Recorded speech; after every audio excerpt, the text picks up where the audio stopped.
প্রিয় দর্শক, দৈনিক জনতার জমিনে আপনাদের স্বাগত জানাচ্ছি। ঢাকা বিশ্ববিদ্যালয়ের জাতীয়তাবাদী ছাত্রদল নেতা এবং মেধাবী ছাত্র শাহরিয়ার আলম সাম্যর হত্যার প্রতিবাদে সকাল থেকেই শাহবাগে অবস্থান নিয়েছে সাধারণ শিক্ষার্থীর ব্যানারে ঢাকা বিশ্ববিদ্যালয়ের সাধারণ ছাত্রছাত্রীরা এবং তারা শাহবাগ থানা ঘেরাও করেছে এবং শাহবাগ থানা ঘেরাও করে তারা এখানে স্লোগান দিচ্ছেন এবং এই শাহবাগের যেই সড়কটি রয়েছে সেই সড়কে তারা বসে পড়েছে এবং বসে তারা শাহরিয়ার আলম সাম্যর হত্যার বিচার দাবি জানাচ্ছেন এবং একই সাথে তারা ঢাকা বিশ্ববিদ্যালয়ের যে বিসি রয়েছে সেই বিসির তারা পদত্যাগ দাবি জানিয়েছেন। তারা বলছেন যে 9 মাসে ঢাকা বিশ্ববিদ্যালয়ে 2 জন ছাত্রকে হত্যা করা হয়েছে, এটা বিসির ব্যর্থতা এবং সেই ব্যর্থতার দায় নিয়ে তাকে সরে যেতে হবে এবং সাম্য হত্যার যারা দোষী তাদের অবিলম্বে গ্রেপ্তার করতে হবে। আর এই গ্রেপ্তারের দাবিতে ক্রমশ এখানে সাধারণ ছাত্রছাত্রীরা ভিড় বাড়ছে এবং তারা বিভিন্ন স্লোগান দিচ্ছেন, তারা বিচার দাবি জানিয়েছেন এবং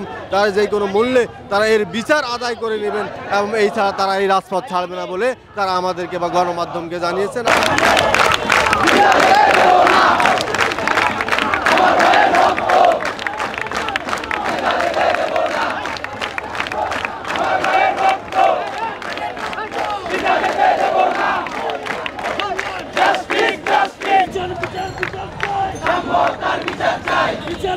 বিচার চাই, সম্মতার বিচার চাই, সম্মতার বিচার চাই, বিচার চাই। ক্যাম্পাসে লাশ পড়ে প্রশাসন কি করে, প্রশাসন কি করে, ক্যাম্পাসে লাশ পড়ে প্রশাসন কি করে।